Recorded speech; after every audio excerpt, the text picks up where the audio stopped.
Dear students, last video में मैंने Excel कैसे ओपन करता है उसका एक आसान तरीका आप लोग के साथ शेयर किया था। और आज हम लोग एक्सेल में कुछ बेसिक चीज़ जानेंगे जो कि हर किसी को जानना ज़रूरी है। अगर आप लोग एक्सेल करने में इंटरेस्टेड है तो ये बेसिक चीज़ आपको जानना ज़रूरी है।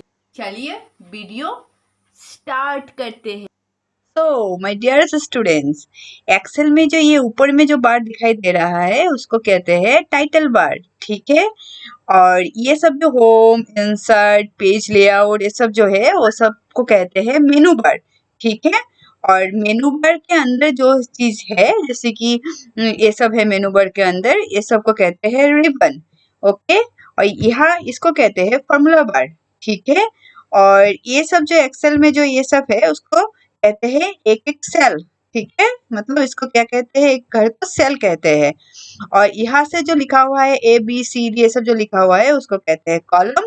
और 1 2 3 4 5 6 जैसे लिखा हुआ है इस साइड को कहते हैं रो, ठीक है। एक कॉलम आपका कितना लास्ट कितना तक यहाँ पे कॉलम है ABCD, यहाँ कितना तक कॉलम है वो अगर देखना है तो आप कीबोर्ड से कंट्रोल बटन को प्रेस करके राइट एरो बटन को प्रेस कीजिए तो यहाँ पे देखिए XFD इतना तक हम लोग का कॉलम है, ठीक है।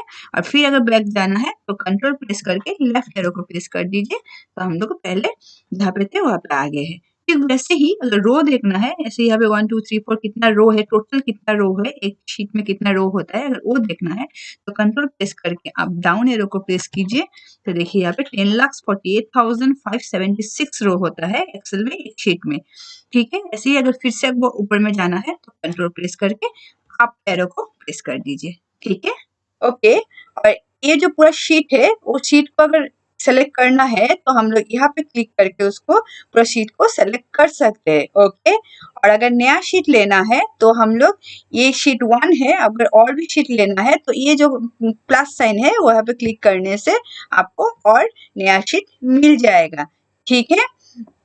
अगर शीट का नाम आपको रीनेम करना हो तो आप उसके ऊपर राइट क्लिक करके रीनेम कर सकते हैं। यहाँ पे रीनेम में क्लिक कर दीजिए तो इसका आप नाम लिख सकते हैं, जैसे मैंने यहाँ पे लिख दिया मंथली रिपोर्ट, ठीक है। ऐसे ही आप शीट नेम चेंज कर सकते हैं या आप इसमें डबल क्लिक करके भी नाम चेंज कर सकते हैं, ठीक है। और एक चीज एक्सेल में अभी एक सेल में अगर एक ही लाइन आप लिख सकते हैं, जैसे कि मैंने यहाँ पे लिख दिया AIT।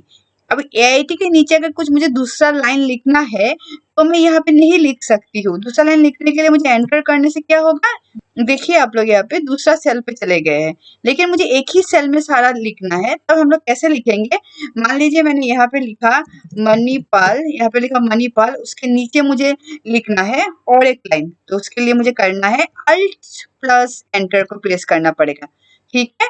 तो मैंने यहाँ पे लिखा सिक्किम, ठीक है, एंटर। अभी देखिए एक ही सेल में मैंने दोनों लाइन लिखा है, ठीक है। और नॉर्मली अगर सिंपल आप लोग लिख के एंटर करेंगे तो क्या होगा, वो दूसरा सेल पे चला जाएगा। इसीलिए एक ही सेल में अगर आपको बहुत सारा लाइन लिखना हो तो आपको प्रेस करना पड़ेगा अल्ट प्लस एंटर, ठीक है। तो एक्सेल का ये सब बेसिक चीज है। ऐसे ही आप स्टेप बाय स्टेप में एक्सेल का एकदम बिगिनर से लेकर एक्सपर्ट लेवल तक एक्सेल में आप लोगों को सिखाऊंगी। और प्लीज मेरे चैनल को सब्सक्राइब कीजिए और मुझे इंस्टाग्राम पे फॉलो कीजिए। Thank you.